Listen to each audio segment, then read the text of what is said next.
Good morning and welcome to Sophy Ridge on Sunday. Get Brexit done, that favourite Boris Johnson phrase, and now something that Rishi Sunak has again promised today.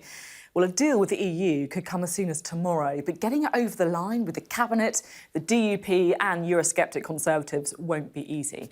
Well, Rishi Sunak says he will get Brexit done, but if you haven't been living under a cave for the last few years, you'll know that he's not the first Conservative PM to make that promise. And if he can't, at what cost for his own political future? We've got a packed show and lots to ask our guests this morning. On the programme today, we're going to be hearing from the Deputy Prime Minister and Justice Secretary Dominic Raab. And for Labour, we'll be talking to the Shadow Foreign Secretary David Lammy. We'll also be joined by Marc-Francois, the chair of the Conservative Eurosceptic MPs group, the ERG. They'll have a big say in the Brexit deal. Also today, the Scottish Health Secretary, hoping to replace Nicola Sturgeon as First Minister Humza Yousaf. And the General Secretary of the National Education Union, as those teachers' strikes loom, Dr Mary Bowstead will be on the show. Plus, we've got an absolutely fascinating interview with the former US presidential candidate, Senator Bernie Sanders.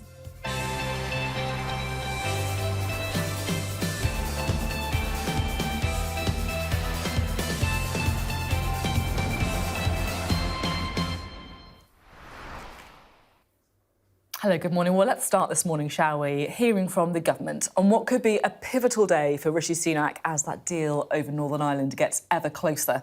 A little earlier, I spoke to his Deputy Prime Minister and Justice Secretary, Dominic Raab. What is going on with Brexit? How close are we to a deal?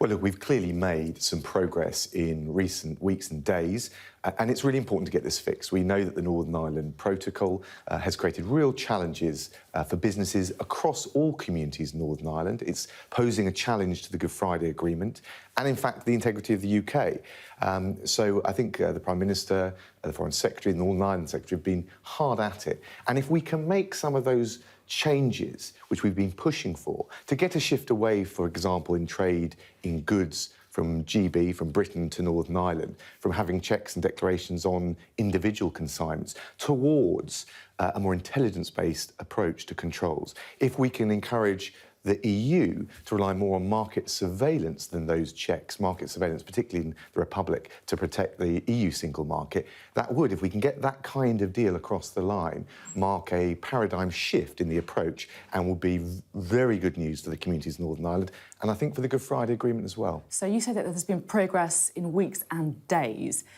It's effectively there, right? Are we talking about Monday? Could it be as soon as tomorrow? Well, you and I have been discussing Brexit for years now, we we always say there's no deal until you've got the whole deal. So I don't want to get ahead of ourselves. But is that a possibility? It could be tomorrow. I think there's real progress. We want to make sure all the pieces are in place, but I think hopefully there'll be good news in a matter of days, not weeks. And again, as I say, this would be critically important. It would be a major achievement by this Prime Minister and all those involved, but also mark and pay tribute to the efforts of those that went before. But if we can get this resolved for the people of Northern Ireland, for the businesses, for the communities, and frankly, the manifesto pledge we made really to thoroughly, properly, fully get Brexit done, it will be a major achievement. Now, there's obviously lots of speculation going on about what's in the deal. Can you give us a bit of a sense? I mean, you've already sort of touched on a few things there. Are we talking about like a green light system, for example, for goods that are going to remain in Northern Ireland, and then a red light system for ones that will go to the EU? Is that right? Look, I think the trading goods between Britain and Northern Ireland is critical. And if we can get away from individual checks in the Northern Irish ports and points of arrival and encourage more of an intelligence-based approach. So is the green light, is that roughly the right area? Those are the kinds of things that, I mean, it's well known that we've been pushing for. And again, encouraging the EU to look at market surveillance, which basically means where they're worried about goods arriving in Northern Ireland, then going into the rest of the EU, including the Republic of Ireland, and posing a threat to the single market, they keep an eye on that. They monitor that through the stores, the shops in the Republic and the rest of the EU. How about the role of the ECJ, the European Court of Justice? This is a big red line, isn't it, for some people in your own party and also the DUP? Well, look, there's a number of other things, and I can't divulge all the detail, not least because we want to make sure we get the whole deal done. But what I would say is if we can scale back some of the regulatory checks that apply and some of the paperwork that applies, that would in itself involve a substantial scaling back of the role of the ECJ. And of course, Sophie, the other thing you'll know is this sense that in the irreducible core areas where the EU insists that EU rules need to apply to protect the integrity of the single market, we need to make sure if there are any new rules in the future, there's a proper democratic check, and a proper democratic check coming out of the institutions in Stormont. That's interesting. So basically, if there are new EU rules, that there should be a way for Northern Ireland to have its say, in a way, over rules that could affect them. Well, that must be right in any democratic arrangement.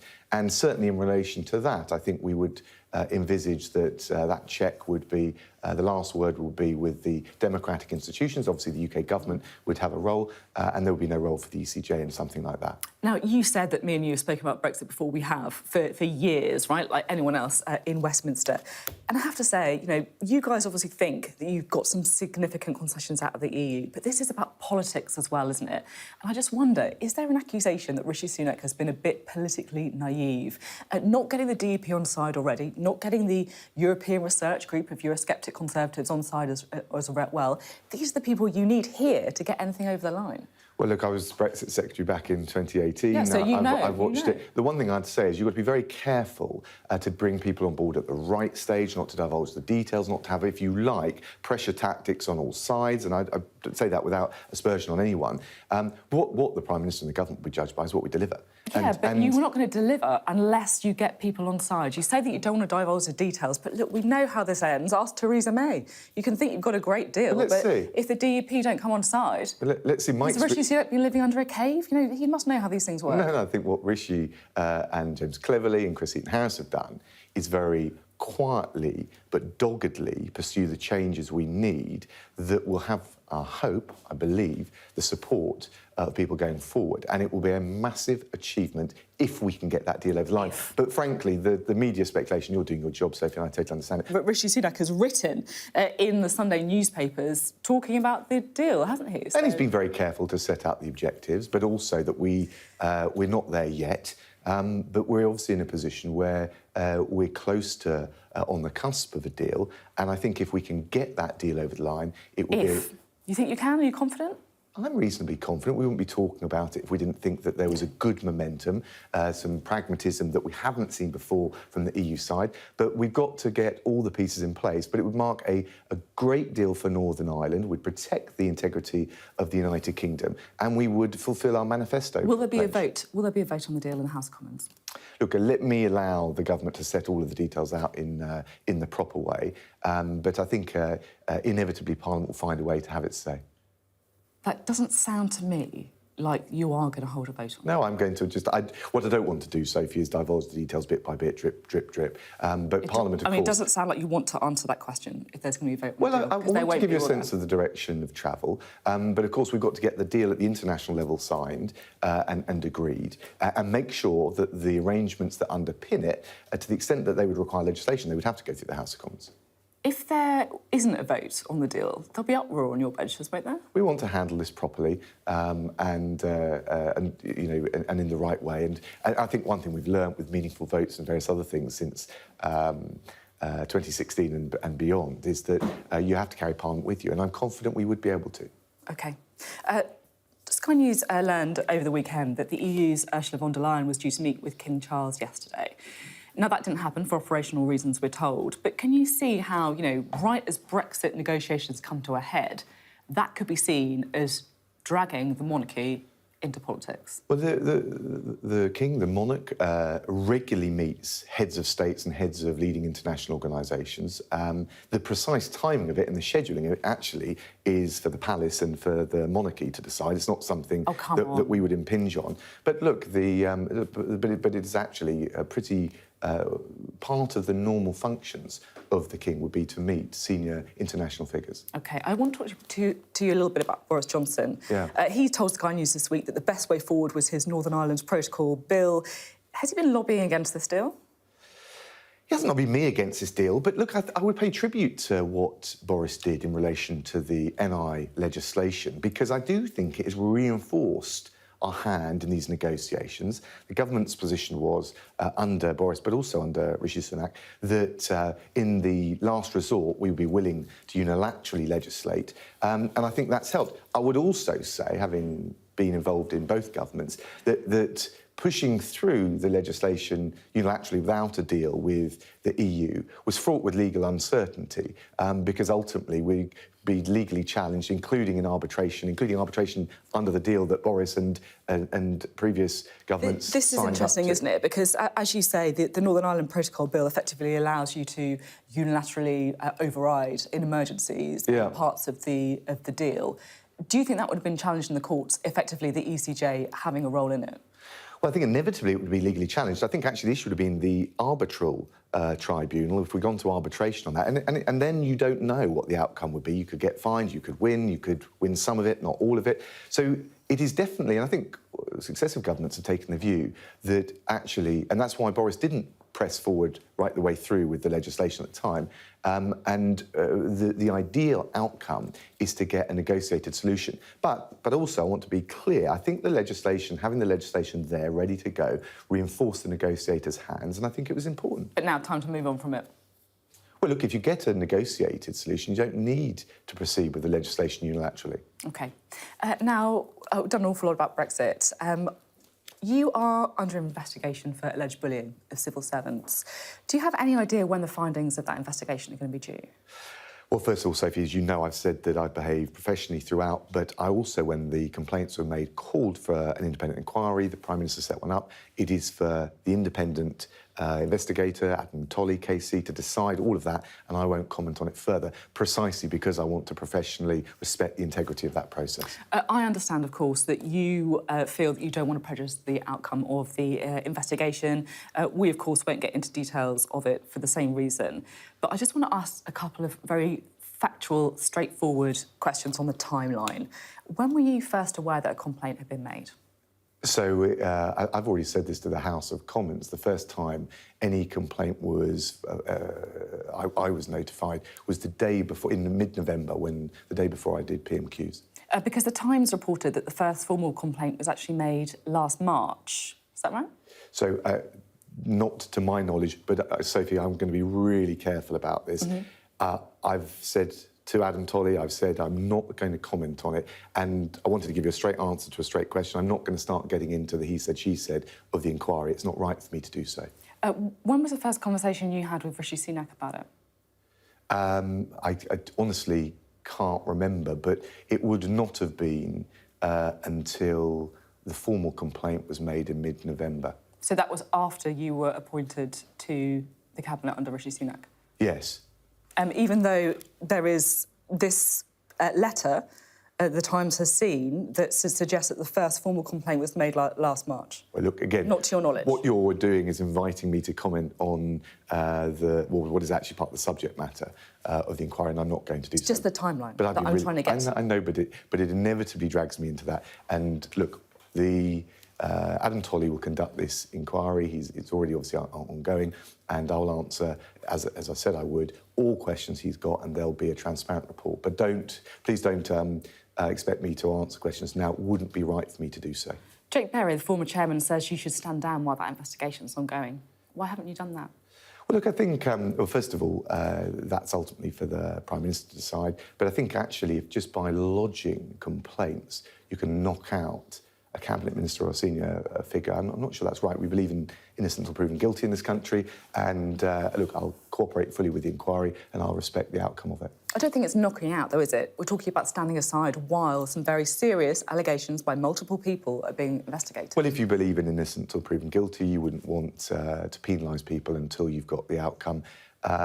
And I could see why that would politicise the process of lodging complaints, because you can effectively, for months on end, remove cabinet members or other leading political figures. If the complaint is upheld, will you resign?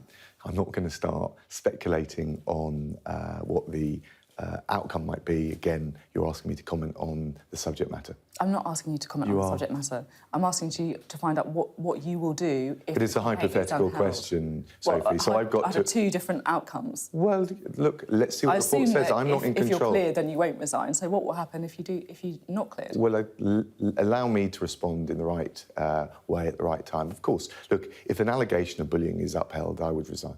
OK, thank you. Right, now let's talk a little bit about the brief that you are continuing with the Ministry of Justice brief. So you're announcing today that transgender women who've committed violent or sexual offences will no longer be able to be held in mainstream women's prisons. Talk to me about that announcement and what's the idea? Well, look, we want to have a liberal, sensitive, tolerant approach to the LGBT community as a whole, and in particular the trans community, who suffer a lot in this country and have high levels of challenges, for example, mental health, bullying and things like that. So I want to be clear about that. Equally, we need to protect the most vulnerable in our society, and I think where you've got trans offenders, trans women offenders, and the suggestion is, or the question is, whether they move into the female prison estate. I think we need to be really clear about protecting the other female offenders, prisoners in that estate. So we're very clear that from next week we will introduce new rules, which means that any trans offender with their male genitalia intact or who have been convicted of a sexual offence, and I'm adding to that, if they've been convicted of a violent offence, they will not be allowed into the female prison estate. Now, this comes after the case of Isla Bryson in Scotland, who's a trans woman convicted of 2 rapes. Is Isla Bryson a man or a woman?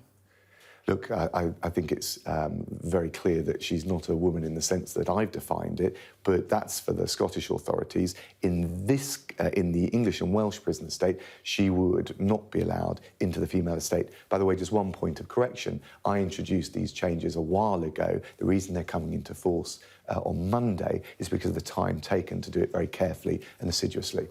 I want to talk a little bit about the courts backlog as well. Sure. This is a huge, huge issue under your department, and it is causing, frankly, misery for so many people who are waiting an unacceptably long amount of time to have their justice heard. I think we can have a quick look at the number of defendants awaiting trial. This is the backlog, the number of people awaiting trial and sentencing, and you can see it's effectively flatlining, if increasing slightly. It's certainly not coming down. And for the first time, rape victims are now facing a typical delay of more than 3 years for their case to be completed in court. This is the rape case waiting time, which, to be honest, I find quite extraordinary, really. How is this in any way acceptable? So on 3 points. First of all, actually, we were getting the backlog down. Of course, the backlog was caused by the pandemic because the rules meant that you couldn't have jury trials because of the social distancing rules. It's not coming down, though, is it? Hold on. So it was starting to come down. We made great progress. Then we had the CBA strike. It went back up. It is now stabilising and coming down. Not as fast as I would have liked it, which is why we're working with the courts. We've reviewed and renewed the Nightingale courts. Look at the backlog again, please, just to get that graph up again, if possible. The latest data... It's not coming down. It is. So not by a huge amount yet, but actually, if you look at These are the MOJ figures. Can you just explain to me, am I being really stupid here? Because it doesn't look like it's coming down. Well, actually, I think if you look at the December versus the November figure, we've gone past... Oh, right.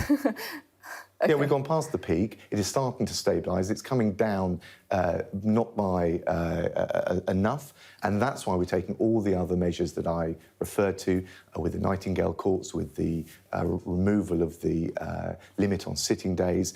And in relation to rape, you're absolutely right that those cases are particularly challenging. In fact, I can tell you that we've seen almost a doubling since 2019, but actually the progress has been more recent as well. Since 2019, we've seen a doubling of the number in rape cases. What is the number? Sorry, let me tell you. But just because I've seen this before, the doubling of rape cases. No, that's not what I said. So let me answer the question, because this is so sensitive and it's so important. Okay. We've doubled the number of cases referred to by the police to the CPS. We've also seen a doubling of the number of CPS charges and a doubling also of the Crown Court receipts. In the last year alone, rape convictions, the volume, have gone up by 2/3. And Can we talk in raw numbers? Because I think the problem is, if you say the doubling, it sounds, oh, wow, that's great. But if you're doubling from, like, 0.9% to 1.8% of rape reports ending in conviction, then that's hardly any, is it? Well, actually, the conviction rate, I think it's gone up to 69%. But you have to be careful. The conviction rate, properly by the CPS, has measured cases that come to court and that result in a conviction. But look, we're restless to do more. So if I don't want to give you false impression, we want to do much, much more, which is why I introduced 24/7 rape support line, which is why I'm quadrupling the support for victims compared to 2010. when Labour were last in office. We've got this Operation Soteria, prosecutors and police operating much more hand in glove together. And I also introduced Section 28, pre-recorded evidence for the victims, the complainants in rape cases, so that they can do so without the glare of a courtroom. We're making progress, but there is still much, much more to do. My understanding is, I think it's still, if you report a rape, the chance of you seeing, a conviction is still, I think, less than 2%. And I would also just go back to the original question: is it acceptable that a typical rape cases now, you have to wait 3 years for that to come to trial? Well, no, we want to get that number down, clearly. And critically, if you come forward, and of course it's incredibly difficult not just to be the victim, but then to come and face the whole process of the criminal justice system. And what we want to do is encourage victims and complainants to stay with the process. And the two big things is the expansion of independent sexual violence advisors. And we know that we've got a much better chance of securing convictions if the victims get that support early. And the 24/7 rape support line also means they get the right support as early as possible. We've got much more to do, but again, I come back to the key thing, which is over the last year, the volume of convictions has risen by 2/3. More to do, but we're heading back in the right direction after COVID. OK, thank you very much. Dominic Raab speaking there. Well, let's get the view from Labour now, shall we? We can talk to the party Shadow Foreign Secretary David Lammy. Thank you very much for being on the programme this morning, Mr Lammy. So we just heard from Dominic Raab there saying that there's been real progress on a Brexit deal, that he's hopeful it will come in a matter of days rather than weeks. If that does get over the line, will you back it?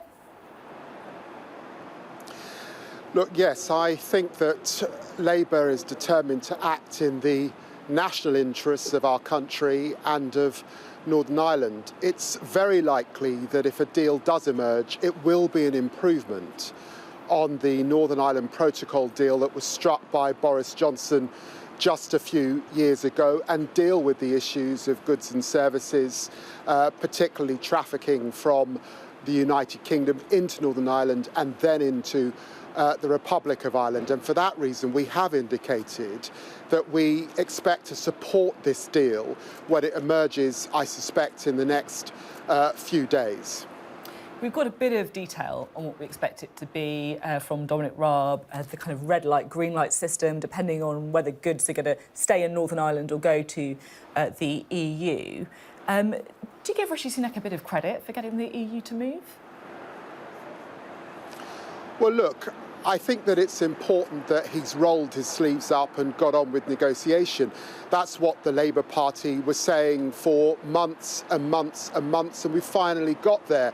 But it is important that he's included the unionists within that dialogue. He should have probably have done that months and months ago so that they felt included. And of course there are concerns about the ERG and his own backbenchers. But notwithstanding that, if he does get a deal, then credit to him, because this is hugely important for the national interests of our country and for people of Northern Ireland. We want power sharing to get back. We want Stormont to get back, and certainly businesses and the community in Northern Ireland do not want unnecessary friction at the border.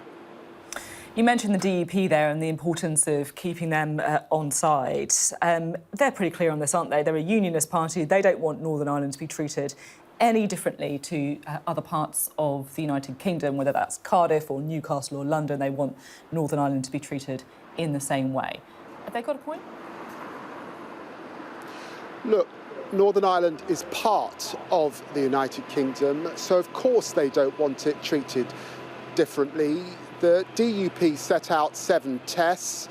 No doubt they will want to scrutinise any deal that comes forward over the coming days, and they will make their judgment on the basis of those 7 tests that they set out. But it's hugely important that any deal captures the spirit of the Good Friday Agreement. Over 30 years, just under 4,000 people lost their lives in those troubles. Of course, this is a serious moment, and it requires careful heads and reflection. You know, where to put the border, for the reasons that you've mentioned, is arguably, the biggest unsolvable problem with Brexit. Unless, of course, the whole of the UK rejoins a single market. I mean, you obviously campaigned for Remain. If Labour get into power, do you think that should be on the table?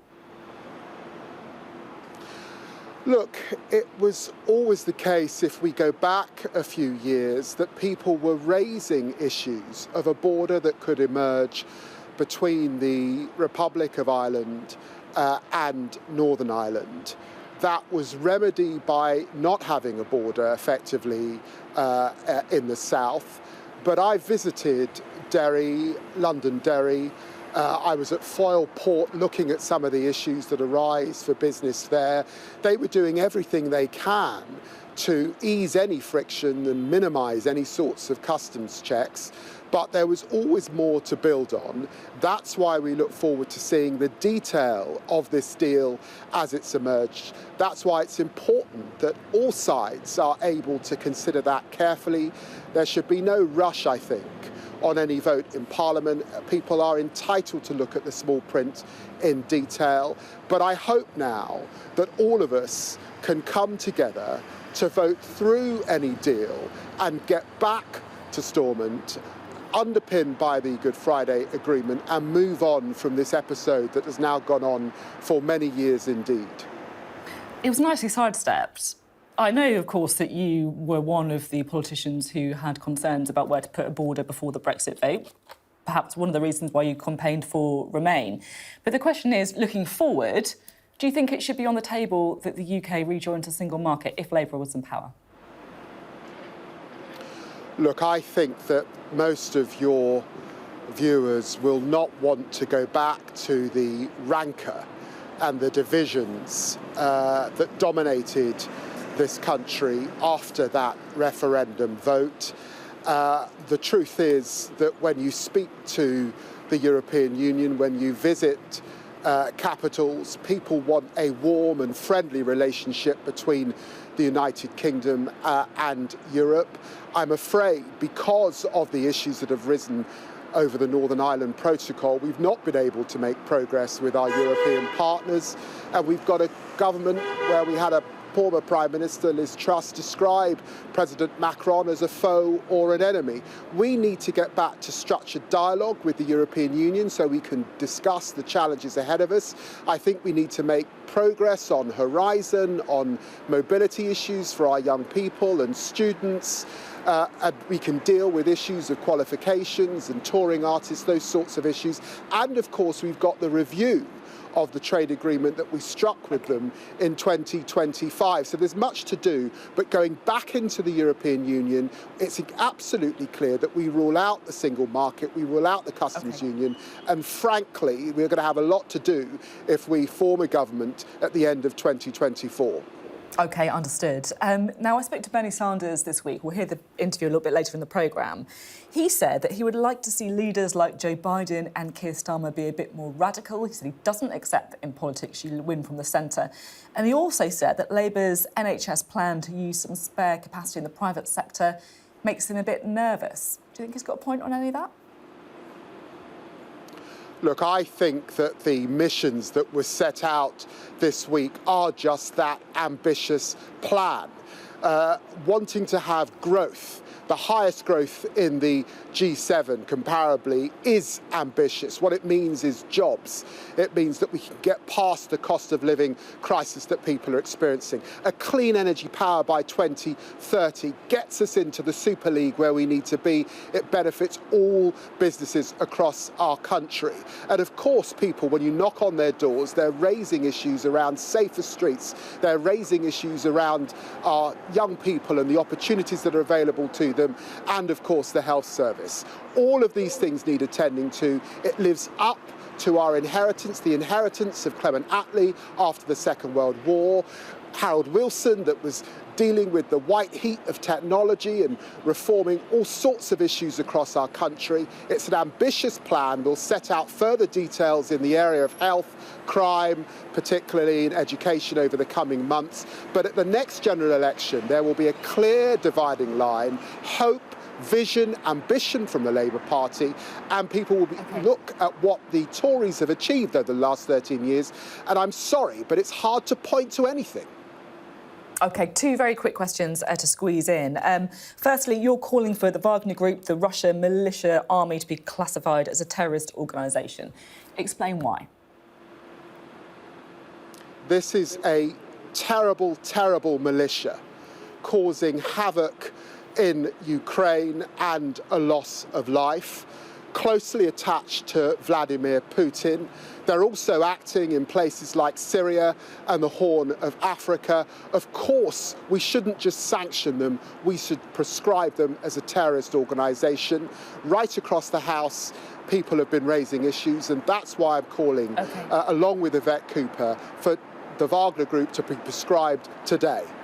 OK, and very, very quickly, because I know you need to go, Dominic Raab announcing today transgender women who've committed violent or sexual offences can't be housed in mainstream women's prisons. Is that the right policy? Look, I think that this is a sensitive issue, but clearly someone born a man, who is a predator or who is violent towards women has to be assessed appropriately and should not be in a woman's prison.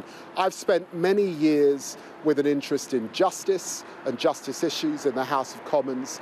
Women's prisons are very, very difficult places with lots of vulnerable prisoners, but equally there are trans women who are vulnerable. So it's important that you make the right evidence-based risk assessment as to the appropriate place for that prisoner to be. OK, thank you very much indeed for being on the show. David Lammy there. Thank you.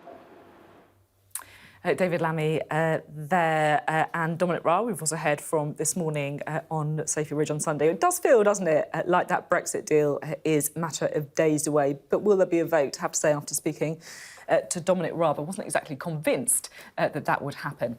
Coming up on the programme this morning, we are going to be talking to the Conservative MP and chair of the very influential ERG group of Eurosceptics, Mark Francois. There he is.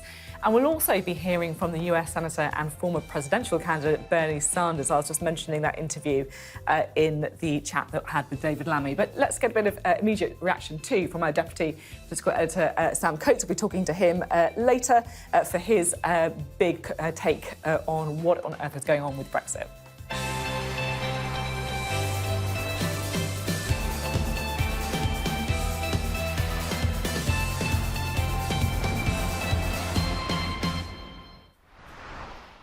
Now, will they, won't they? A deal over the Northern Ireland Protocol has seemed to get closer, further away, then closer again over the last 10 days. Keeping a low profile, Rishi Sunak slipped in and out of Northern Ireland quietly. We have not got a deal yet. That's why both the Foreign Secretary and I, but also the Secretary of State for Northern Ireland, will continue talking to the European Union. Rishi Sunak also met with the other four main parties for 15 minutes each this morning. It's very much game on, and we're very heartened by that. We're very, very conscious that a deal can be done, should now be concluded speedily. We hope that that will be the case. There will be further discussions between the UK government and the European Union, but I think it is safe to say that progress has been made. The Foreign Secretary, James Cleverly, has been in Brussels.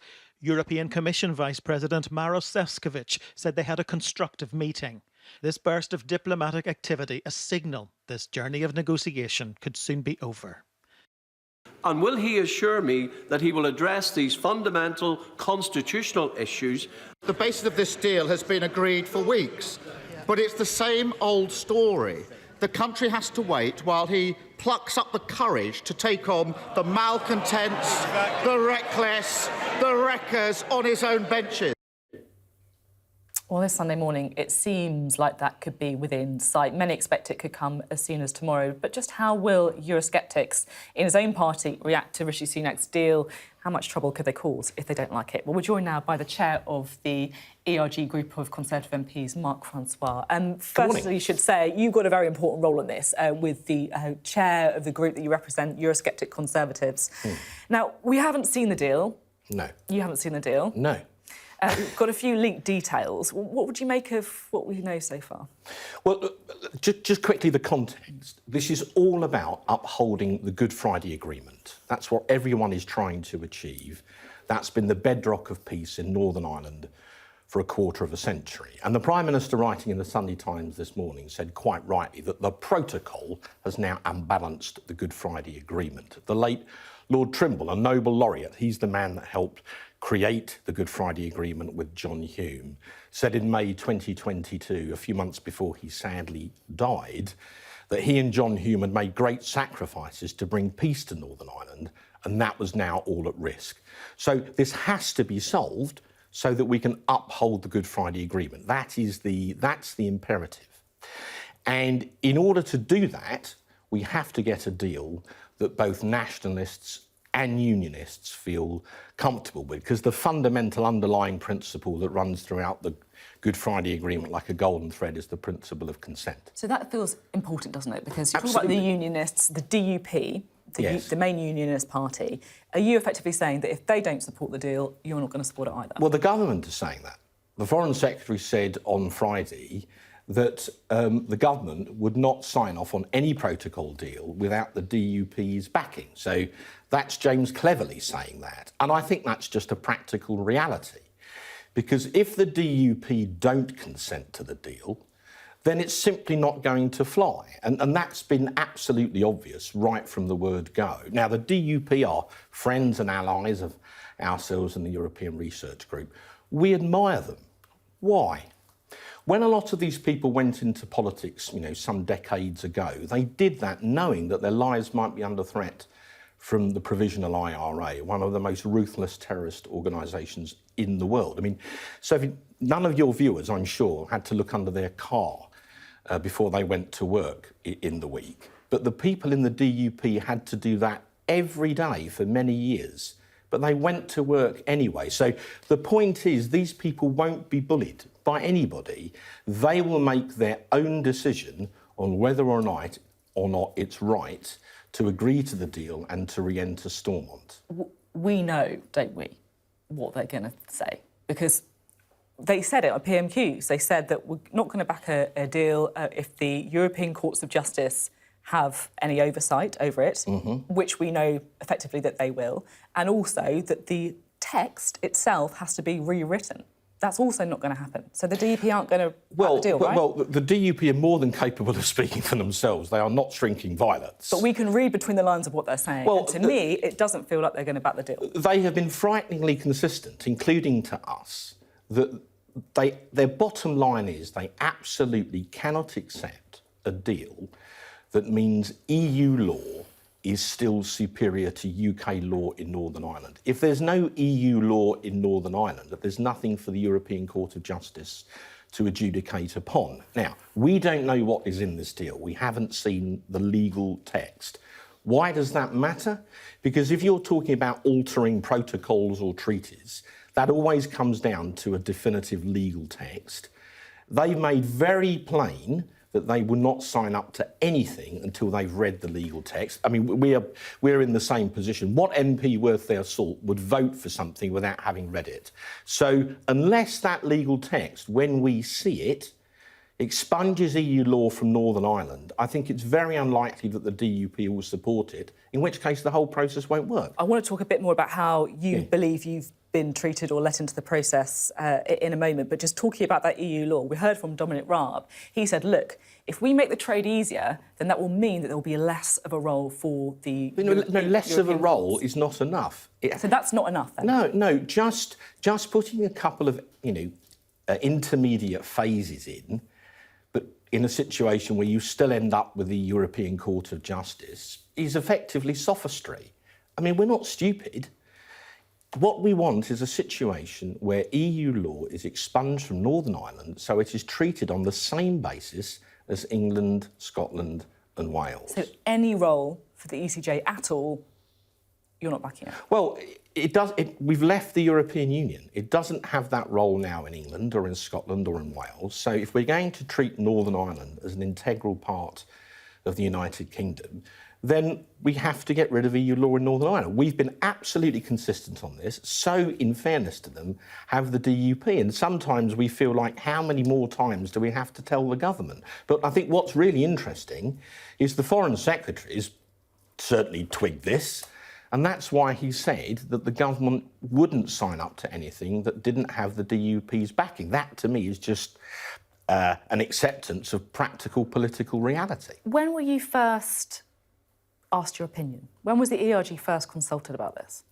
Well, we've had meetings with the government ongoing for a number of months on this, but what we still haven't seen is a legal text. And I'm sorry to press the matter, but as I hope I've managed to explain, when you're talking about protocols and treaties, the wording matters. Now, interestingly, when you look at the wording of the Good Friday Agreement, and this is a point that a lot of people don't appreciate, the wording of the protocol, actually, it has in it a clause called Clause 13.8.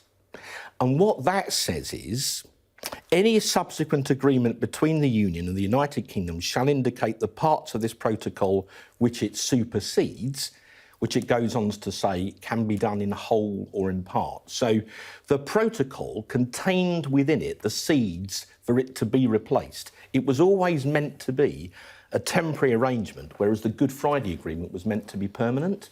So using 13.8, you can amend or even get rid of the protocol if you can come up with a better way of doing this. And for 2 years, we've consistently advocated a different system, which is known as mutual enforcement. Do you feel like there's been a bit of political naivety from the government on this? You haven't seen the legal text. They haven't brought the DUP on side. There are reports in the papers this morning that there was a bit of a disagreement, shall we say, between Rishi Sunak and the DUP when they went to Northern Ireland. Do you think they've gone away, they've done the homework, they've answered the essay question in the way that they think they've wanted to, but they haven't done the political I think it was someone in the DUP who a couple of days ago said, this is this is a very odd way of going about it. We're the people they ultimately need to convince, and they haven't even shown us the text. So at some point, they're going to have to fess up this text, and then members of Parliament are going to want to, go through it in fine detail and decide whether or not to support it. I'm in the unusual position this morning of agreeing with David Lammy, in that he just said on your programme a few minutes ago, Parliament should not be rushed. I mean, if I were advising the Prime Minister, my honest advice to him would be, don't try and bounce Parliament next week, because that is likely to go badly wrong. If you look at all the history of this, which is complex, trying to bounce Parliament usually ends badly. So if they've got a deal they're proud of, show us the text, let us run it by our lawyers, let us fully understand what it means, and then at that point we might be ready to vote on it. But it would be a very bad idea. You say that you're talking about a vote there. Yeah. There might not even be a vote, right? Well, if you're going to make any meaningful changes to the protocol, you're going to have a bill. So that's going to mean at some point you're going to have a vote. I think given all the history of this, for the government to try and bludgeon this through the House of Commons without a vote of any kind would be incredibly unwise. Why? And I say that as someone who was years ago a senior whip myself. Rishi Sunak's position is already pretty precarious, right? The polls are appalling for the Conservatives. You've got a divided party. If this goes wrong for Rishi Sunak and he can't get it through, do you think that's the beginning of the end? Look, we want the Prime Minister to succeed. We want him to come up with a deal that everybody can support. But in order to do that, it's going to have to be a deal that gets rid of EU law. Look, let me try and put it like this. Ultimately, this isn't about red lanes or green lanes or cycle lanes. It's about who governs. It's about whose law is sovereign in Northern Ireland, legally, whose writ runs. And we need, in order to solve this problem and to uphold the Good Friday Agreement and to stop us going backwards in Northern Ireland, which absolutely nobody wants to see, we need to get rid of EU law in Northern Ireland. And that's what our negotiators have got to press for. And if they can't get it, then we need to use the Northern Ireland Protocol Bill, which is currently stalled in the Lords, in order to achieve that aim. We've got the Protocol Bill there ready to go. It flew through the Commons, it's stuck in the Lords, and if the Lords, we should reintroduce it, and if the Lords try to gut the bill, we should Parliament Act it. OK, thank you very much for being on the programme this morning. Thank you for having me on. Well, as usual, The Tape will follow this programme. A chance to analyse our interviews, talk through some of the news lines with our Deputy Political Editor, Sam Coates. Always useful, particularly, I think, when it comes to Brexit. But let's get a quick take from Sam now, shall we? Blimey. It doesn't look like it's going to be plain sailing for any Brexit bill, does it? No, I think, well, there you have it from Marc Francois. Unless EU law is, in his words, expunged from Northern Ireland. In other words, that key element of the deal that Boris Johnson struck in 2019, that Northern Ireland would have to stay within EU rules in order to avoid that hard border that could become a target for terrorists. Unless that happens, the ERG, European Research Group, that caucus of Brexiteers within the Tory party, will not back it. So it's going to be a rough ride for Rishi Sunak when he brings back this bill potentially tomorrow. The question is how rough? And to be honest, Sophie, we really can't tell. If Rishi Sunak's Brexit deal is put to a vote, it will pass because, as David Lammy made clear, Labour will give it its backing. Whether there's a vote or whether MPs find other ways of forcing it to a vote in the House of Commons, it will pass. However, having 20, 30, 40 or 50 Tory MPs furious that essentially what he's done is to cement EU law into Northern Ireland in perpetuity. Sure, it's been scaled back, but it's still there. That could cause a rage, and nobody knows where this will end. It's worth pointing out it only takes 37 Tory MPs to vote with the opposition to defeat the government, even to bring it down. It's not very many, and there are quite a lot that are cross. Well, we'll have more from Sam at 9:30 for The Take, a bit more of an extended analysis from him. But in the meantime, thank you very much. Go get yourself a cup of tea. You might be feeling slightly Brexit out by this stage. So let's talk Scotland, shall we? Because Nicola Sturgeon has dominated Scottish politics for the best part of a decade, in which she was arguably the UK's most successful politician. Although, of course, she didn't get what her ultimate aim was, Scottish independence. Her recent resignation means a leadership contest and a debate about how her successor will try for that independence prize. 3 candidates are in the race. Kate Forbes, whose campaign so far has been dominated by questions about her religion, Plush Ash Regan, and the Scottish Health Secretary, Hamza Yousaf, who joins us now. Great to have you on the programme. You're going to be the first of the 3 candidates that we are going to talk to. So what's the pitch?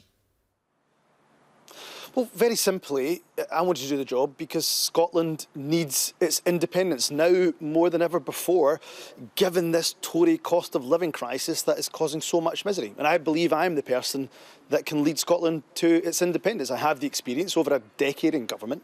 I can unify both our party and our movement, reach across the divide, bring more people to support the cause of independence.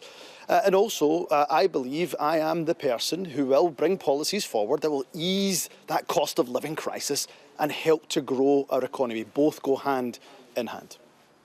So you say there that you can bring more people to your side on independence, which of course is part of the jigsaw. But the other part is how you actually get the second referendum in the first place, because the courts have ruled you can't have one without Westminster's permission. So what would your plan be?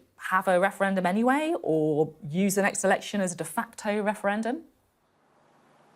Well, look, 2 things to say. First of all, our opponents are desperate for us to be stuck in some kind of quagmire of process. I want to be talking about policy. It's very, very simple, actually. Yeah, but the process is important if you're not allowed a referendum otherwise. Yes, I will absolutely come to the process, don't worry. But if we build a sustained majority for independence, not where some polls put us at 51%, some at 49%, but a sustained majority for independence, then those political obstacles will disappear. Independence will become a political inevitability. So what I've said yesterday is I will restart, re-energise and grow the Yes movement and campaign from the bottom up to get out there to tell people and persuade them why we desperately need our independence. In terms of process, you're right, I've said quite publicly, I'm not wedded to using the next general election as a de facto referendum. I want to have a really honest, engaging discussion with our membership, not a one-off special conference, but a series of discussions to determine what the path forward is. But be in no doubt, if I am leader of the SNP, every single election, including the general election, will be about the issue of independence. Now, we're going to play my interview with Bernie Sanders after our conversation. I just want to read you what he said on Scottish independence. He said, "I very much appreciate what the people of Scotland have done and what they're fighting for. My initial thought is they want to go their own way, they should be allowed to." You going to try and get him on the campaign? No, I'd love to have Bernie Sanders on the campaign, but actually Bernie gets it. It should be for the people of Scotland to decide. That's not just actually Bernie Sanders' view. If you wanted to come a little bit closer to home, I've heard Mark Drakeford, who is a Labour Welsh politician who doesn't believe in independence, but has said very unequivocally that it should be up to the people to decide. We have a mandate, and you talk about what is the preferred route. Actually, the preferred route would be that Westminster doesn't deny democracy to Scotland, gets round the table, gives the Section 30 order so that we can hold that legal referendum, just as we did in 2014. We had two governments diametrically opposed on the issue, coming together, respecting the mandate we had and allowing a referendum to take place. They're not doing that. They're denying democracy. And that's why I'm going to ensure that we build the popular support.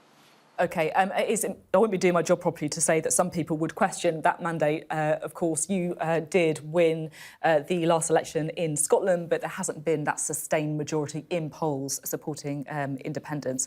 I'm quite keen to talk about. I honestly don't know how you could question the mandate. We have stood time and time again on a manifesto that says if we were to win the election, then we would have the mandate for a referendum. We've won election after election after election, including, of course, post-Brexit, where we said if Scotland was dragged out of Europe against its will, we would then as I said, I wouldn't be doing my job properly if I didn't put the alternative perspective across. There's other things I'm keen to talk to you about in the interview as well.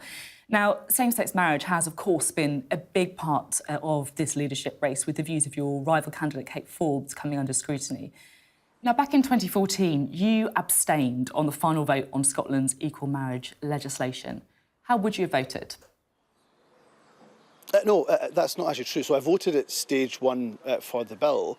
Why it wasn't there at stage 3 is well known, and it was well known at the time. I had a meeting, an avoidable meeting, to try to get a Scottish citizen who was in Pakistan on blasphemy, who had been attacked on death row, tried to get him back to Scotland. There was a series of meetings that were taking place between myself and the Pakistani government to get this individual back home. One of those meetings was during the stage 3 vote. But let me be unequivocal about it. If I was there, I would have voted for it. That was well known at the time. The fact that this is now being dragged up 9 years later in the midst of an election contest by some people who are supporting other candidates, I think probably tells you the motivation behind it. Anybody can look at my track record on equality and they can see where I stand on a number of these issues. Yeah, you say, don't you, that you feel that it's been dragged up. The former Minister, Alex Neil, says that you were given cover to skip the vote, and the meeting that you talk about could have been arranged another time. Just to be crystal clear on this, do you think that gay sex is a sin?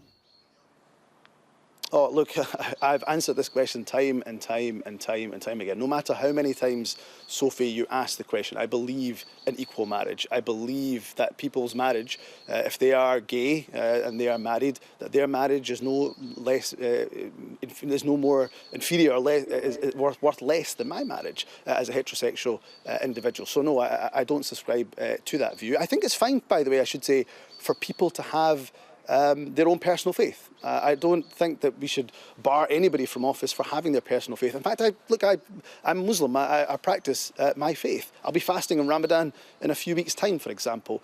The difference I have is that I don't use my faith as the basis for legislating. I don't think that's what people want their legislators to do. They want their legislators to do what is in the best interests of the country, and I will continue that progressive agenda that Nicola Sturgeon has started and has built over the last 8 years under her First Minister, under her leadership as First Minister. I'll continue to do that, and that will help to grow support for independence.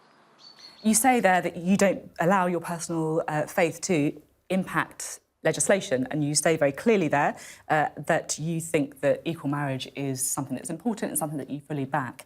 The question was, do you believe that gay sex is a sin? No. If I can just be clear about that, that's not. Okay. It's not. I've been asked that question about 25 times, and I've answered it the same way 25 times. So I can't change what's in certain faiths. I can't change what's in Scripture. What I can tell you is the approach that I will take, which is that I will not allow personal faith to be the basis of legislation. OK, one more kind of culture question, if you like, and then we're going to get on to your remit on health. Another question that I'm sure you feel that has been asked 25 times in the leadership race, but I'm going to ask it again. Is Isla Bryson, the transgender prisoner convicted of rape, is she a man or a woman? Well, I think Isla Bryson is at it, if I'm honest. I think they're a dangerous individual, deceptive individual. I don't think they're a true trans woman. I think they're trying to play the system for personal advantage. Now, what I can't do, Sophie, is I can't change the law. The law, which has been the law for many, many years, allows Isla Bryson to self-identify as a woman if they wish. I think they're at it. I don't think they're a genuine trans woman, so I wouldn't describe them in that way. What I would say is we need to be really careful in this discussion, because what we can't do is roll back the rights for those trans women, the 99.9% who don't commit any crime, who live their lives like you and I do, not interfering in anybody else's rights. What we can't do is regress and decide to curtail people's rights because of one despicable individual. So no, I don't believe Isla Bryson is truly and genuinely a trans woman. Dominic Raab was on the programme this morning talking about his move to say that if you are a trans woman convicted of a sexual crime or a violent crime, you can't be housed in a women's prison. Would you like that to apply in Scotland as well? Do you back that? Yes, the Scottish Prison Service recently updated their policy. And by the way, they've been dealing with these issues really well, really complex issues actually for many years. I remember they were doing that in my time when I was Justice Secretary. But they've changed and updated their policy that any individual, any man that has a history of violence against women, they shouldn't be in the female prison estate, even during that kind of risk assessment period. And I think that's probably where some of the challenge existed with the Isla Bryson case, as you mentioned. The individual was never able to cause any harm to the female inmates at Cordon Vale, but they probably shouldn't have been housed there while the assessment was taking place. Now, I just want to talk a bit about your record as Health Secretary. A&E waiting times have gone up. A quarter of patients now waiting over 62 days for cancer treatment. You wanted to recruit 800 more GPs by 2027, but in the last 5 years, you've only managed 113. Now, a panel-based survey for the Sunday Times today found, when asked to rate people's performance as government ministers, Kate Forbes had an approval rating of +14, Reagan got 3, and you got -16. That's not great, is it? Well, what I'd say is that any health secretary in the midst of a global pandemic is going to face the challenges that we're facing up here in Scotland. In fact, those long waits are replicated in whether it's Conservative-led England or Labour-run Wales. So those are common problems faced right across the UK, and in fact in health services right across the world, because the global pandemic has been the biggest shock our NHS has faced in its 74-year existence. But what's different up here in Scotland? Well, what's different is the fact that the situation hasn't been made far worse by nurses and ambulance drivers going on strike. We have avoided strike action up here in Scotland, not by chance, not by good fortune, but because I've reached out, engaged with our trade union colleagues, brought them round the table, they've engaged in good faith, we've managed to compromise where necessary. And I think those are pretty good skills for any future leader, or indeed any future First Minister to have. OK, just finally, Scotland v France and Celtic v Rangers both kick off at 3 p.m. What are you going to be watching? No, I'm actually going to be speaking to activists in Aberdeen, so I'm going to end up missing the game, I'm afraid. Both of them. What a nightmare. Thank you very much for being on the programme today. Much appreciated. Thanks. Now, Bernie Sanders has long defied conventions in US politics, proudly wearing the badge socialist when many think it's a dirty word. And he has given us a typically outspoken interview today. Let's have a quick listen to what the senator had to say. Now, you've written a book called It's OK to be Angry About Capitalism. So why are you angry? I'm angry because in my country, the United States, we have more income and wealth inequality than we have ever had in the history of our country. So the middle class continues to shrink. Working class people are struggling to put food on the table, but billionaires are doing phenomenally well. And furthermore, we have more concentration of ownership in sector after sector, whether it's agriculture, media, Wall Street, transportation. Fewer and fewer large corporations control what goes on in our country. And on top of that, you got a billionaire class in America that is able to contribute huge amounts of money into individual candidates and dominate the political system. So what we're looking at is a nation which is rapidly becoming an oligarchy. You know, we talk about Russia and Putin's oligarchy. Well, in the United States, we have an oligarchy as well. Surely you can't be comparing Putin's Russia. We know, we've seen firsthand what's happened there absolutely. to the United States. No, of course I'm not. I'm talking about, though, that a small number of people have much too much wealth, much too much economic and political power. That's what I'm talking about. Do you think the Democratic president currently is really getting a grip on that? I think President Biden has done some very important things. I'm not sure he gets the credit for that. But I think in the need to take on this oligarchy and to demand that we have an economy, not different than here in the UK, an economy that works for all and not just the few. Have we been doing enough? No, we have not. If you care about inequality, do we need to look at what we do as consumers as well? You know, if you care about inequality, is it OK to shop at Amazon?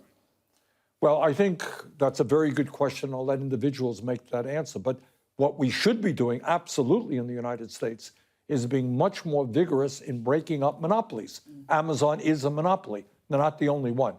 And what we've seen for many years is these large corporations become much larger, and we don't have administrations prepared to start breaking them up. Biden's people are moving. They're moving a little bit too slowly. They are moving. And the other thing, I guess, is wealth taxes as well, right? Are we taxing the wealthy No, enough in the States? Look, there are 500,000 people in the United States who are homeless. There are 85 million people who are uninsured or underinsured. We don't have a national health care system. And you got billionaires who have more money than they can spend in 1,000 lifetimes. How many homes do you need? How many islands do you need to own? How many jets do you need to own? How many yachts do you need to own? So I think we should say enough is enough. You are successful in life, you want to go out, you make money, good, become rich. But there should be a limit. You don't need $10 billion, you don't need $50 billion. Is it right that you've been lobbying Biden to introduce higher taxes on the super wealthy? Yes.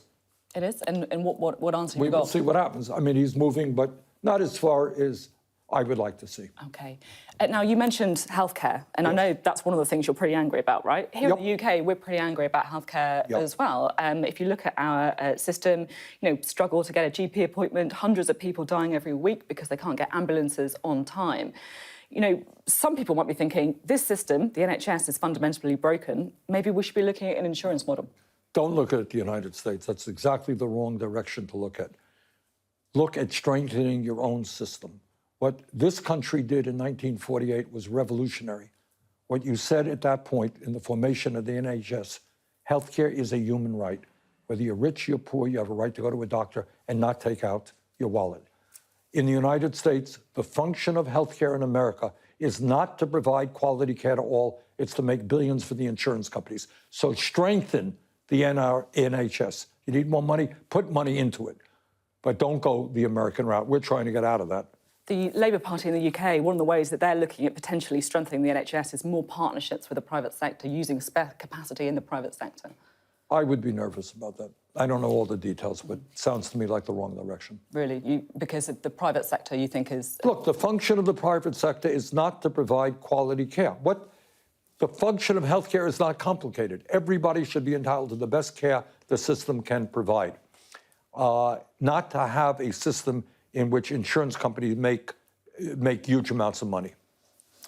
Interesting. Another big debate here in the UK is wages as well. You know, we've got double-digit inflation, wages not keeping up, people are going on strike. But the government is saying, look, if we give you pay rises that match inflation, that's just going to stoke inflation even more. What side of the debate are you on? Well, are they looking at demanding that the wealthy start paying their fair share of taxes?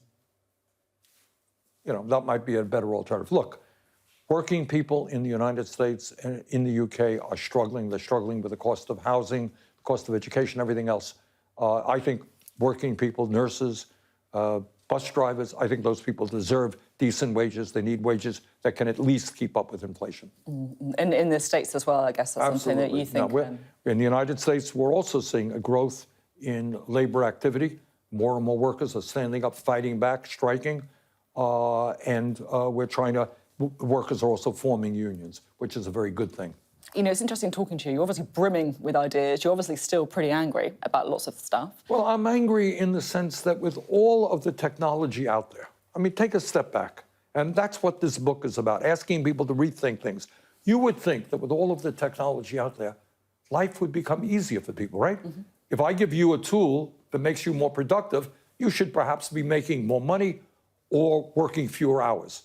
Does anyone really think that's happening for working families? It is not. And this issue is going to get only worse with the explosion of artificial intelligence and robotics. We have to make sure that technology works for workers, not just the owners of that technology. I mean, with the ideas that you're putting forward, if Joe Biden doesn't run again, would you be tempted for another tilt at the presidency? At this point, we're thinking that Biden is going to run again. OK, not ruling it in or out there. Very careful answer. Why do you think, I'm interested in this, why do you think in difficult times, and times are really difficult, you've outlined some of the reasons why it's so difficult for working families, people tend to, in recent years, tact the radical right, not the radical left? Well, I think the demagogues all over the world take the anger that people feel. People should be angry. Mm-hmm. They should be angry that their kids, in many cases, are doing worse than they are going to be doing. They can't afford basic necessities of life. They are angry. And what demagogues say is, don't look at the people who really own the system. Mm-hmm. Don't look at the ruling class. Don't look at the people who cause the problems. Look at immigrants. Look at people of color. Look at gay people. Look at people who might be different than you. You're supposed to hate them. Let's rally around those, hating those people, rather than looking at those who are really causing the problems. It's interesting, isn't it? I mean, we've seen it in the UK, in the States as well. And in the States as well, of course. Yeah, certainly. I guess what others would say is, look, you're coming from the radical left. We've seen what happens. I don't think it's all that radical. Do you not? No. That's interesting.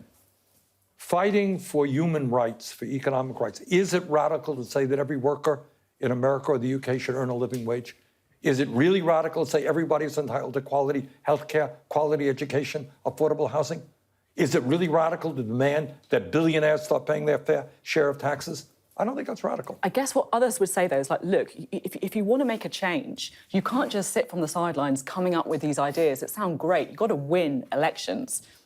You haven't won an election in the States. Jeremy Corbyn failed. Well, I beg your pardon. I have won a lot of elections. I am a United States Senator. That's true, for the presidency. You're right. For the presidency. I stand corrected. But you get where I'm coming from, that you have to compromise. You have to win from the centre in order to... No, I don't accept that. In fact, the way real change always takes place is when millions of people demand it, and then suddenly you have presidents or prime ministers say, I think that that's a good idea, because they know that millions of people want it. At the end of the day, what struggle is about is working class people standing up and demanding justice, and the people on top will respond to that. Do you think that perhaps politicians from the centre, I guess some would say more kind of compromising politicians, Joe Biden, perhaps Keir Starmer over here in the UK, they need to be a bit more radical? Yes. You do? You'd like them to read your book and to come up with a few of those ideas, take them on board, right? Got it. Now, you will forgive me, there is one constitutional issue in the UK that I'm really interested, genuinely, to know what your opinion is on it, and that's Scottish independence. Look, it might be something that you haven't given much thought to, but over here it's such a live debate because, of course, we're looking for a new leader of the Scottish National Party. And one of the arguments is that, look, Scotland tends to tack more left politically. They've obviously had a Conservative government in Westminster for over a decade. What's your instinct on it? What's your gut say? Look, I'm not an expert on UK politics. I very much appreciate what the people of Scotland have done, what they're fighting for. And my, initial thought, not being an expert, they want to go their own way, they should be allowed to. So you think they should at least have the opportunity to That would seem to me. Don't tell anybody I said that. Don't worry, that's just between us. OK. Don't worry, it won't go anywhere. And finally, because I know you're a busy man, you've done countless interviews over the years, including about your book recently. Is there ever, a question you think, I wish someone had asked me that? You think, why has no one answered me this question? There are a lot of questions. In fact, one of the whole chapters on the book is dealing with corporate control over the media. All right? So in my country, I don't know what it is here, it's different here, actually. We have 8 major media corporate conglomerates who control about 90% of what the American people see, hear, and read. So it's not just a television network. It's owned by somebody else. It's owned by somebody else who control a lot of the media. And what ends up happening is it's not the fake news that Trump talks about. It's not that reporters lie. They don't, by and large. What it is there are areas that people do not want to talk about. For example, no one ever comes up to me and say, Bernie, what are you going to do about the grotesque level of income and wealth inequality? Nobody says, Bernie, why are we spending twice as much on health care as the people in the UK? and we've got 85 million people who are uninsured or uninsured. What's wrong with our healthcare system?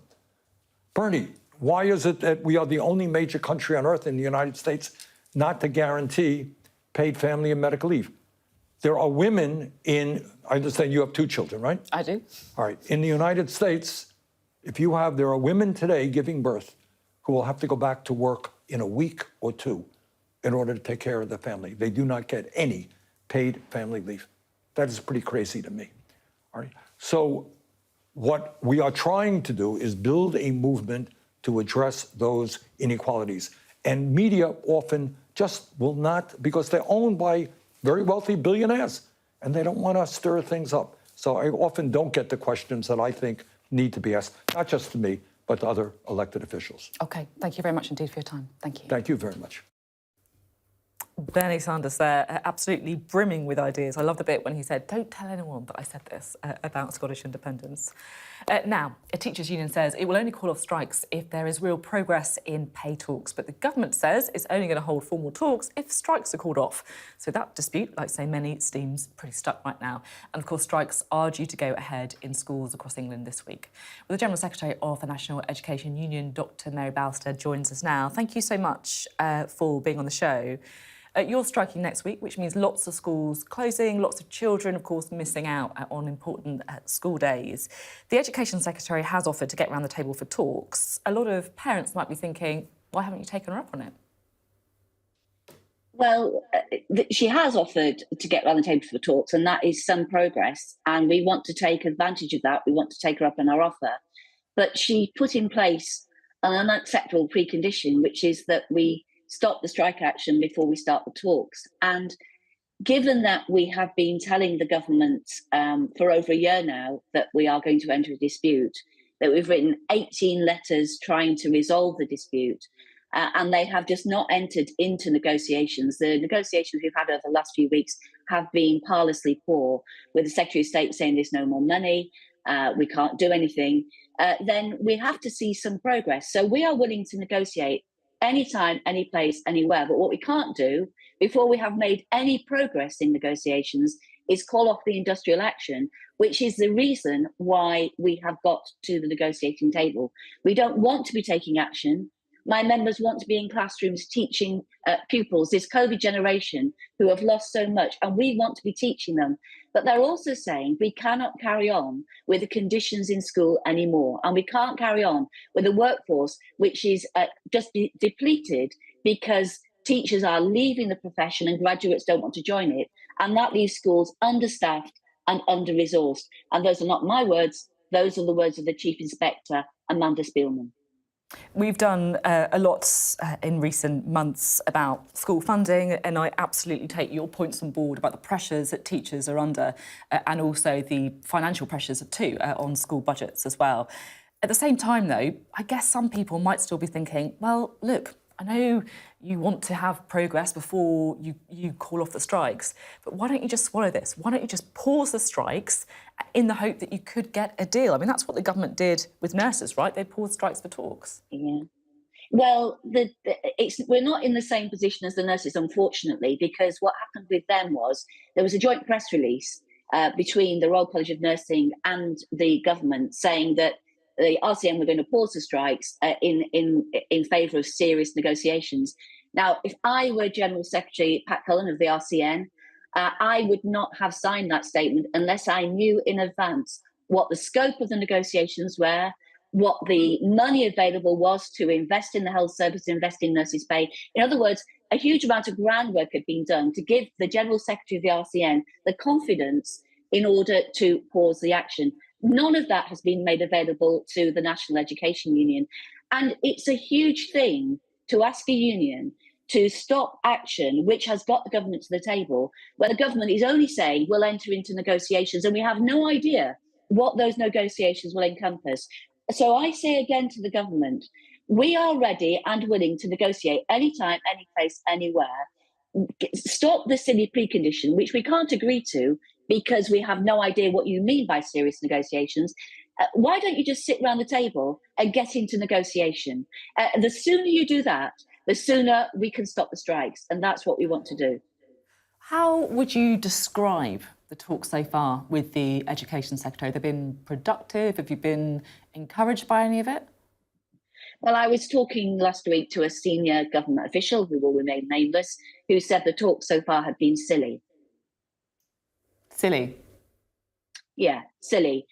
Just a reiteration that there's no more money available this year, that we have to fight inflation, even though public sector wages aren't driving inflation, and just so vague that, you know, there was none of the information and none of the statements that more money would be made available in order to base serious negotiation. Now, I'm very pleased that the government has said that he now wants to enter into serious negotiations. So let's do that. Let's drop the precondition, which we can't accept, that we will pause industrial action, which we are taking reluctantly, but which has got us to the stage where the government says it wants to enter negotiations. We can't do that if we don't know on what grounds they're prepared to negotiate. They have to give us a lot more, and they have to start entering the negotiations, because I have to say, at the moment, trust is not in abundance with this government about their intentions or their view about how this dispute can be settled. It will only be built if we get around the table. So stop the precondition, get around the table, and let's get negotiating. At the same time, though, people in the government would say, look, hang on a minute, you know, education was given an additional £2.3 billion in the autumn statement. That's a bigger rise than, you know, lots of other government departments in a time when we know that we're currently spending more on debt than we are on the whole of the school's budget. You're asking for an above-inflation pay rise. You know, is that really realistic? Well, we're going to negotiate. I mean, that's our starting position. We will negotiate. We want a good pay rise for teachers because, you know, what is realistic? I just listened to your interview with Bernie Sanders. What's realistic about schools running out of teachers? 1 in 8 maths lessons not being taught by specialists, 1 1/4 physics lessons, the government missing its secondary teacher training targets this year by 41%. Schools are running out of teachers. Now, this country is not going to grow. It's not going to be prosperous if we starve our education service. And the government did put 2.3 billion in, but next year, schools will still, in real terms, only be seeing the funding levels that they saw in 2010. And that statement by Rishi Sunak 2 years ago that he was going to restore funding levels by 2025 to those in 2010 was made before the current round of inflation. That 2.3 billion was necessary just to keep schools open and running. It is not, schools are still starved of funds, and you don't grow the economy and you don't have a successful economy if you don't invest in education. And, you know, when the government says we'll invest in education when we can afford to, that's no good for this generation of children. As a society and as a nation, children, as they go through school, whenever they go through school, deserve to be taught by teachers qualified in the subject that they're teaching, deserve to learn in buildings which are not in danger of falling down, and deserve to receive the support they need in order to learn. I don't think, like Bernie Sanders said, that any of these things are outrageous or radical. I think they're the essentials of a democratic and decent society. OK, we are out of time. Dr. Mary Bowser, thank you very much for being on the programme this morning. Thank you. Now, you might have noticed, but it has been an absolutely packed show this morning. We've been zipping through guests, topics, and we're going to keep zipping on because we're going to go straight to the take this morning. We're going to rip up the usual schedule. We're going to go straight to the take. We're going to bring Sam in, and we are going to try and decompress until 10 o'clock to try and work out what we have learned. Because actually, I feel like we've learned quite a lot, and it's not going to be great news, I think, for Number 10. If anyone's watching, I think, do you feel that there might be a bit of nervousness, I guess, about how this Brexit deal is going to go down? Yeah, you just said if anyone's watching. I just think I ought to make the point, Sophie. You've just been talking about the strikes in schools that are going to be taking place next week. And actually, there aren't going to be millions of parents sitting around worrying about Rishi Sunak's Brexit deal this Sunday morning, are there? They're going to be working out what on earth they do with their child when their boss wants them in work and their school can't have them in the school premises. That is the kind of issue that is concerning breakfast tables around the UK, but it's not the kind of issue that is obsessing Downing Street this morning, because we are probably just hours, maybe a day or so away from Rishi Sunak launching possibly the biggest gamble of his time as Prime Minister, this negotiation that he and his negotiators have been hammering out with Brussels over what to do about Northern Ireland and the problems that have been left behind by Boris Johnson's Brexit deal.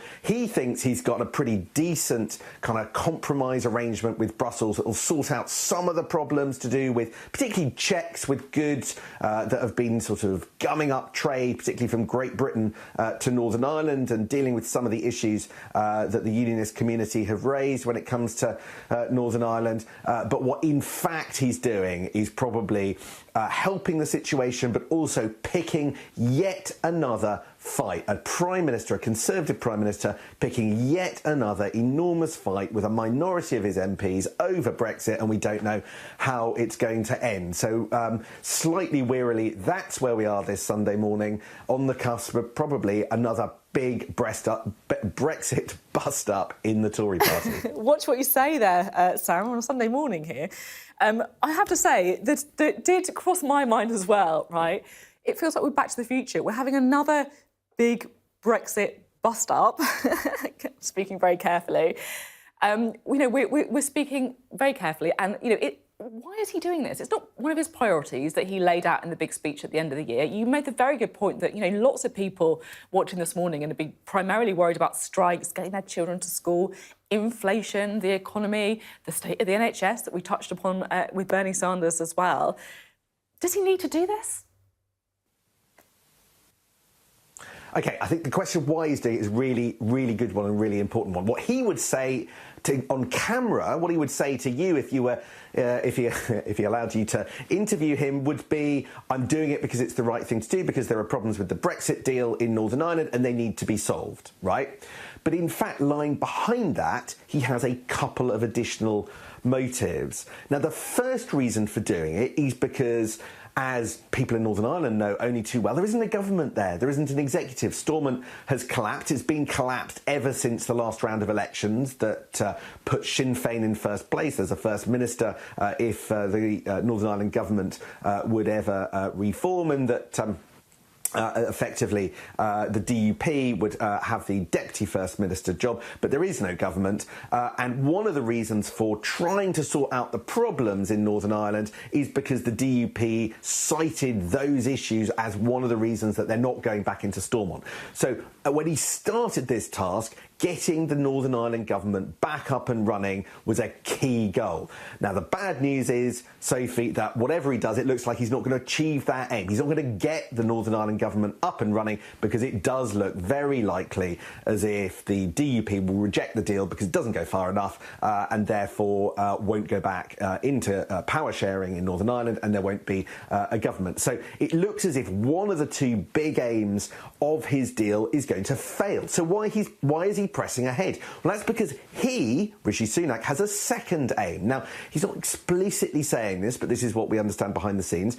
He basically wants to dramatically improve relations, particularly with the European Union, after years of turmoil under Theresa May and under Boris Johnson and under Liz Truss. He wants to, as it were, regularise, normalise relations with the EU so he can get on and start solving other problems, like one of those issues in the list of 5 priorities, which is dealing with small boats. He's hoping that if he gets on better with EU leaders, then he is going to be able, for instance, to do a much stronger deal with President Macron of France in order to deal with the issue of small boats. There could be a meeting in a matter of a fortnight or so with President Macron, but that would only take place if Rishi Sunak is pressing go on the Brexit deal that he's negotiated with the European Union. Now, the problem with all of this is that not only do a significant minority of his backbenchers think that he's going about it the wrong way when it comes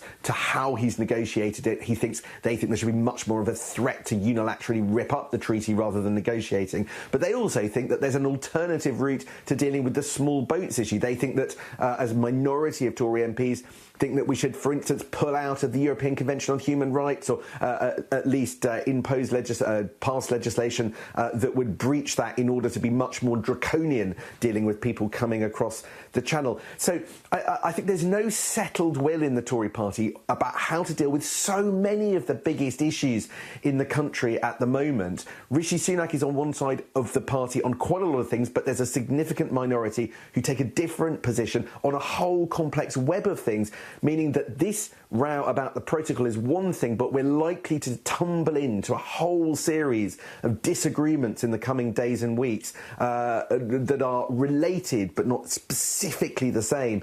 And that's just going to be really painful as well.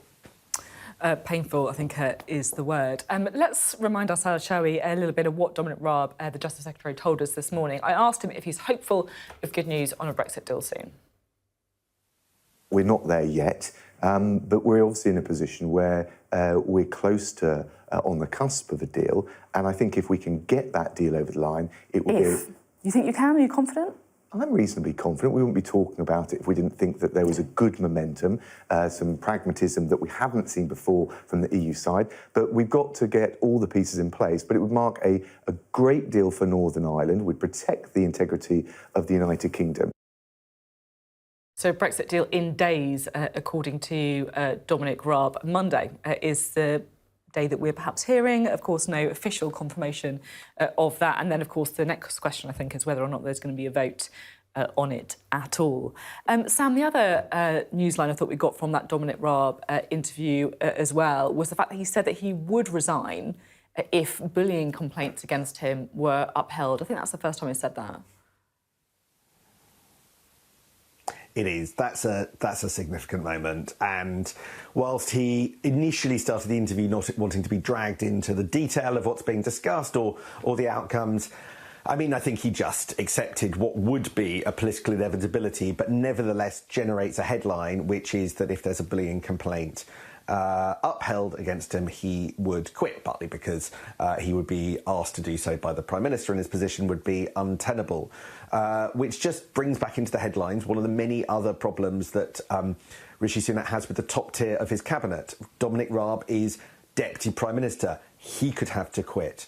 Suella Braverman, Home Secretary, well, where's she going to be? She's a noted Brexiteer. How's she going to respond to the Brexit deal? And James Cleverly, well, some indications he's not happy with the Brexit deal either.